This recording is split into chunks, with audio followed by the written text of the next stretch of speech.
अस्सलाम वालेकुम। पिछली वीडियो में मैंने आपको लैप्लास ट्रांसफॉर्म की डेफिनेशन समझाई थी और कुछ एग्जांपल की थी और एक प्रॉपर्टी की थी, लीनियरिटी प्रॉपर्टी।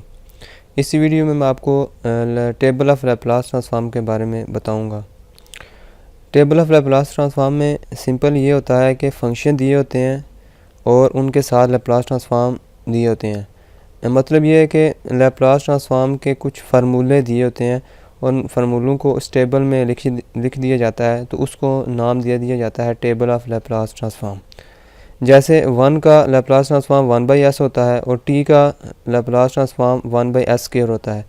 इसी तरह t² का Laplace transform 2 factorial over s³ होता है और t³ का 3 फैक्टोरियल ओवर s⁴ होता है। सिमिलरली ये बहुत सारे फार्मूलेज़ हैं, यानी कि इस लाइन में, इस कॉलम में ये दिया हुआ है कि फ़ंक्शन क्या है और इस कॉलम में उनके लैप्लास ट्रांसफॉर्म दिए हुए हैं। हम इस वीडियो में हर एक फ़ंक्शन का हम प्रूफ करेंगे कि लैप्लास ट्रांसफॉर्म ये होता है। जैसे 1 है, 1 का लैप्लास ट्रांसफॉर्म 1/s है, तो we know that f of s by definition f of s is equal to Laplace transform of f of t 0 से infinity exponential of minus st f of t।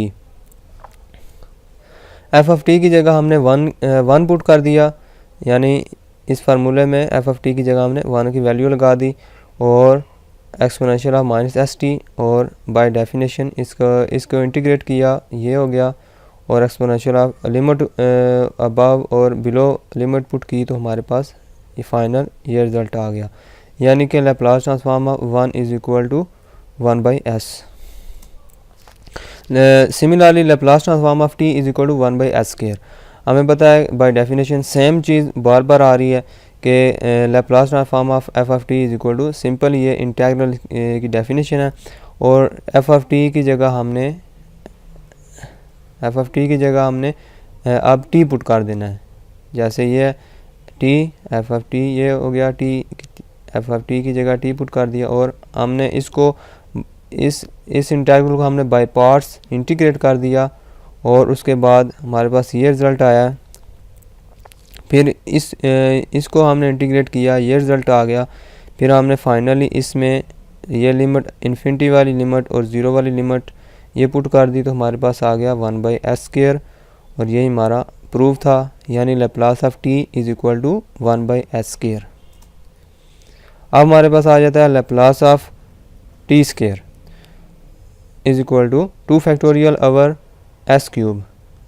फिर वही चीज़ है, Laplace transform f of t, वही integral वाली definition लगानी है। f of t की जगह हमने t² पुट कर देना है, फिर हमने उसी तरह हमने बाय पार्ट्स इसको इंटीग्रेट कर देना है, और फिर इसके बाद फिर एक दफ़ा बाय पार्ट्स इंटीग्रेट करेंगे इस चीज़ को, तो हमारे पास ये, यानी ये जो इंटीग्रल है exponential of minus st into T, इसकी इंटीग्रेशन हमने प्रीवियस स्लाइड में की है कि ये देखें, यानी exponential of minus st into T, ये वाला जो इंटीग्रल है ये किसके इक्वल होता है, 1/s² की। तो इसकी वैल्यू हमने जो नेक्स्ट स्लाइड है उसमें, ये जो नेक्स्ट स्लाइड है हमने इसकी वैल्यू लगा दी है इसकी जगह, यानी ये जो इंटीग्रल है इसकी वैल्यू है 1/s²। तो फिर हमारे पास इन दोनों को मैंने इस फैक्टर को मैंने अलहदा कर दिया, और ये अब देखेंगे ये जो 2/s³ है ये तो कांस्टेंट है, इसको इन्फिनिटी पुट करेंगे तो इसमें कोई इफेक्ट नहीं पड़ेगा। इसमें अब इसमें t मौजूद है, तो इसमें 0 से इन्फिनिटी ये वाली लिमिट हम लगाएंगे तो ये 0 हो जाएगा। इन्फिनिटी वाली लिमिट लगाएंगे तो एक्सपोनेंशियल ऑफ माइनस इन्फिनिटी हो जाएगा, ये 0 हो जाएगा। -0 पुट करेंगे तो ये t की जगह 0 लगाएंगे तो ये सारा फैक्टर 0 हो जाएगा अगर ये लिमिट पुट की जाए। लेकिन ये तो कांस्टेंट है, इसमें लिमिट पुट करेंगे तो ये 2/s³ ही रहेगा। अब 2 को हम 2 फैक्टोरियल लिख सकते हैं, क्योंकि 2 × 1 इज इक्वल टू 2 फैक्टोरियल, तो ये हम लिख सकते हैं इस तरह। तो ये हमारा ये वाला प्रूफ हो गया। नेक्स्ट फार्मूला था कि लैप्लास ऑफ t की power n is equal to n factorial over s n power s की पावर n+1। सिमिलरली फिर वो उसी तरह करेंगे, डेफिनेशन लगाएंगे, एफ ऑफ टी की जगह टी की पावर एन पुट कर देंगे और फिर बाय पार्ट्स इसको इंटीग्रेट करेंगे इस फैक्टर को, और इसके बाद हमारे पास ये रिज़ल्ट आ जाएगा। अब देखें फिर ये वाला जो फैक्टर है, ये वाला इंटीग्रल इसके अंदर आ गया, इसको दोबारा इंटीग्रेट करेंगे तो हमारे पास ये रिज़ल्ट आ जाएगा। इसको दोबारा इंटीग्रेट करेंगे तो ये रिज़ल्ट आ जाएगा, तो हम दोबारा इसको अलहदा कर देंगे, ये आ जाएगा। अब देखें बार इसको फिर ये वाला जो फैक्टर है ये फिर ज़ीरो हो जाना है, इसने हमारे पास ये बच गया एन बाई एस और ये फैक्टर इंटीग्रल। अब फिर इसको हम अगर इंटीग्रेट करेंगे फिर एक फैक्टर आएगा इसकी तरह, वो जो ज़ीरो हो जाएगा, फिर हमारे पास ये चीज़ बच जाएगी। फिर हमारे पास दोबारा इंटीग्रेट करेंगे तो हमारे पास ये चीज़ आ जाएगी। अब देखें जो जो हम आगे बढ़ रहे हैं इसके साथ साथ n into N minus one N minus two, ये n जो है कम हो रहा है, ठीक है। अगर इधर n माइनस टू है और इधर n माइनस थ्री है, ये देखें इधर n माइनस वन है और इधर n माइनस टू है, और नीचे जो इधर n माइनस टू होगा और टू है, इसके जो नीचे s की पावर है वो यहाँ से हम लिख सकते हैं कि यानी n माइनस टू है तो नीचे s की पावर टू है, इधर n माइनस थ्री है तो नीचे s की पावर थ्री है, ठीक है। सिमिलरली हम आगे बढ़ते जाएंगे तो हमारे पास एंड में रिज़ल्ट आएगा कि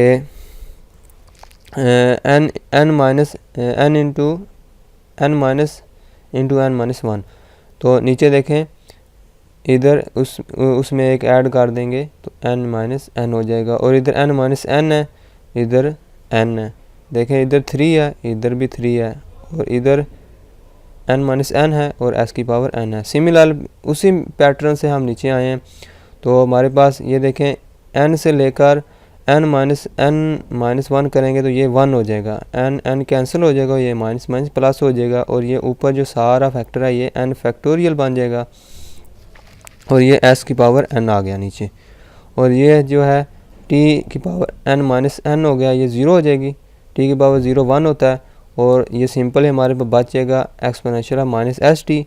इसकी इंटीग्रेशन करेंगे तो हमारे पास वन बाई एस आ जाएगा, तो हमारे पास ऊपर क्या आ गया n फैक्टोरियल, नीचे आ गया s की पावर n प्लस वन। तो हमने प्रूव कर दिया कि लैप्लास ऑफ t की power n is equal to n factorial over s की power n plus one.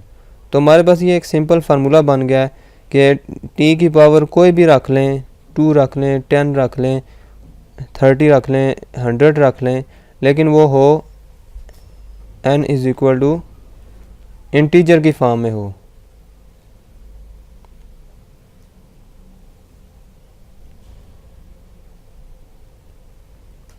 So on, ठीक है, यानी इंटीजर की फॉर्म में हो, पॉइंट या डेसिमल की फॉर्म में ना हो, तो हम उसके लिए हम ये फार्मूला यूज़ कर सकते हैं। नेक्स्ट फार्मूला था कि Laplace of exponential of A T is equal to one by S minus a. तो सिमिलर फिर हमने डेफिनेशन लगाई है इसमें कि एफ ऑफ टी की जगह हमने exponential of A T put कर दिया, तो फिर सेम पैटर्न से हमने इसको इंटीग्रेट किया, लिमिट पुट की, तो हमारे पास जो फाइनल रिजल्ट आ गया वो है one by S minus A, यानी Laplace of exponential of A T is equal to one by S minus A. Similarly Laplace of sine A T is equal to A by S square plus A square. Similarly उसी definition को use करेंगे जो Laplace की जो पहली definition मैंने आपको पहली वीडियो में बताई थी, उसी को बार बार यूज़ कर रहे हैं हम प्रूफ के लिए। तो एफ ऑफ टी की जगह सिमिलर इसमें भी, अब इसमें देखें एक फार्मूला है, शॉर्ट फार्मूला है कि exponential of a alpha T sine beta दी, यानी एक्सपोनेंशियल के साथ कोई साइन वाला फंक्शन आ जाए तो उसका फार्मूला ये होता है exponential of alpha T sine beta T is equal to exponential of alpha T plus over alpha square plus beta square alpha sine beta T minus beta cos beta T, ठीक है। इस फार्मूले को use करके हम इसको integrate करेंगे, यानी इधर क्या है, इधर देखें इसको और इसको कंपेयर करेंगे तो हमारे पास अल्फ़ा की वैल्यू क्या आ जाती है माइनस एस, और बीटा की वैल्यू क्या आ जाती है ए, और अल्फ़ा और बीटा की वैल्यू इस फार्मूले में यूज़ करेंगे तो हमारे पास ये आ जाएगा रिज़ल्ट। एक्सपोनेंशियल ऑफ देखें अल्फ़ा की जगह मैंने -s पुट कर दिया और इधर अल्फ़ा की जगह -s पुट कर दिया और बीटा की जगह a पुट कर दिया। इस तरह अल्फ़ा की जगह और बीटा की जगह हमने वैल्यूज़ लगा दी तो हमारे पास ये रिज़ल्ट आ गया। अब देखें इसमें लिमिट्स पुट की हैं मैंने इन्फिनिटी और ज़ीरो, तो हमारे पास ये रिज़ल्ट आता है और हमारे पास finally a/s² plus a² result आ जाता है। इसका मतलब है कि Laplace of sine of a t is equal to a/s² plus a²। ये हमारा इस फार्मूले का प्रूफ है। नेक्स्ट फार्मूला सिमिलर के cos of Laplace of cos of a t, तो इसका भी यही है कि अब उसमें देखिए फ़र्क क्या है। उसमें ये फ़र्क है कि इधर साइन वाले फार्मूले में इधर a आता है और कॉज वाले फार्मूले में इधर s आता है। ठीक है, ये सिंपल इसमें डिफरेंस है और प्रूफ उसका सिमिलर वे में है। इसमें जो फार्मूला हम यूज़ करेंगे वो है exponential of alpha T cos beta T के लिए, क्योंकि इधर कॉस अल्फ़ा टी आ जाता है। तो इसका फार्मूला थोड़ा सा डिफरेंस है, ये फार्मूला यूज़ करेंगे। फिर अल्फ़ा बीटा की वैल्यू लगाएंगे तो हमारे पास लिमिट पुट करेंगे तो हमारे पास ये रिज़ल्ट आ जाएगा और हमारे पास फाइनली ये रिज़ल्ट आ जाएगा। ये भी इस फार्मूले का प्रूफ है।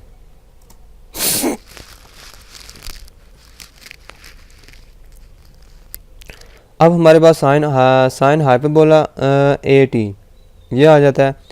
अब इसमें देखें हमें पता है कि साइन हाइपरबोला ए टी किसके इक्वल होता है, exponential of A T minus exponential of minus A T divided by 2 इसके इक्वल होता है। तो सिमिलरली फिर डेफिनेशन लगाएंगे, एफ ऑफ टी की जगह साइन हाइपरबोला ए टी पुट कर देंगे तो हमारे पास ये रिज़ल्ट आ जाएगा। फिर हम इस साइन हाइपरबोला ए टी की जगह हम ये वाली वैल्यू लगाएंगे, हमारे पास ये रिज़ल्ट आ जाएगा और इसको आगे फर्दर सॉल्व करेंगे तो ये माइनस है और फर्दर सॉल्व करेंगे तो हमारे पास ये एक अलग फैक्टर आ जाएगा exponential minus t s minus a minus exponential minus t s plus a. दोनों को इसको और इसको दोनों को अलग अलग इंटीग्रेट करेंगे तो हमारे पास ये रिज़ल्ट आ जाएगा। और ये तो अब लिमिट पुट करेंगे तो हमारे पास अबव लिमिट और लो लिमिट पुट करेंगे हमारे पास ये रिज़ल्ट आ जाएगा। अब इसमें देखें फिर हमारे पास इसको एलसीएम लेंगे इसका तो ये रिज़ल्ट आ जाएगा और फाइनली हमारे पास ये रिज़ल्ट आ गया। और ये हमारा प्रूफ था कि Laplace of sine hyperbola A T is equal to a/s² minus a²। Next है Laplace of cos hyperbolic A t, इसका फार्मूला है s/s² माइनस a²। अब इसमें देखें इसमें भी सिंपल डिफरेंस है। जो साइन वाला फार्मूला है उसमें देखें Laplace of sine hyperbolic A T is equal to a/s² minus a² है और जो कॉज वाला है उधर इधर s आ जाता है। ठीक है, अब इसका भी सिंपल उसी तरह प्रूफ है। कॉज हाइपरबोलिक बाय डेफिनेशन लगाएंगे हमारे पास ये रिज़ल्ट आ जाएगा। इसमें अब हमें पता है कि कॉज हाइपरबोलिक ए टी किसके बराबर होता है, exponential of A T plus exponential of minus A T by 2 इसके बराबर होता है। तो कॉज हाइपरबोलिक ए टी की वैल्यू इधर लगाएंगे, ये वाला फार्मूला पुट करेंगे, हमारे पास ये रिज़ल्ट आ जाएगा। इन दोनों को अलग अलग इंटीग्रेट करेंगे तो हमारे पास ये और ये रिज़ल्ट आ जाएगा। तो लिमिट 0 से इन्फिनिटी पुट करेंगे तो हमारे पास ये रिज़ल्ट आ जाएगा और फर्दर सॉल्व करेंगे तो ये आ जाएगा रिज़ल्ट और इसको फर्दर सिंप्लीफाई करेंगे तो हमारे पास फाइनल में ये रिज़ल्ट आ जाएगा। अब नेक्स्ट देखें कि ये जो टेबल ऑफ लैप्लास ट्रांसफॉर्म है इसमें हमने ये जो फार्मूले हैं इनका प्रूफ कर लिया है। ये तमाम जो इस साइड में है ये साइन का प्रूफ, साइन ए टी का प्रूफ किया, काज ए टी का और काज हाइपरबोलिक ए टी तक, यहाँ तक हमने फार्मूले प्रूफ कर लिए हैं। लेकिन नेक्स्ट जो फार्मूला है उसके लिए हम एक प्रॉपर्टी स्टडी करेंगे जिसको कहते हैं एस शिफ्टिंग प्रॉपर्टी। ठीक है, तो उसमें देखेंगे उस प्रॉपर्टी को स्टडी करके हम इस फार्मूले ये जो 4 फार्मूले हैं इनको प्रूफ करेंगे। पहले हम उस प्रॉपर्टी को स्टडी कर लें, तो वो हम नेक्स्ट वीडियो में उस प्रॉपर्टी को हम समझाएंगे आपको। तो ओके, थैंक्स।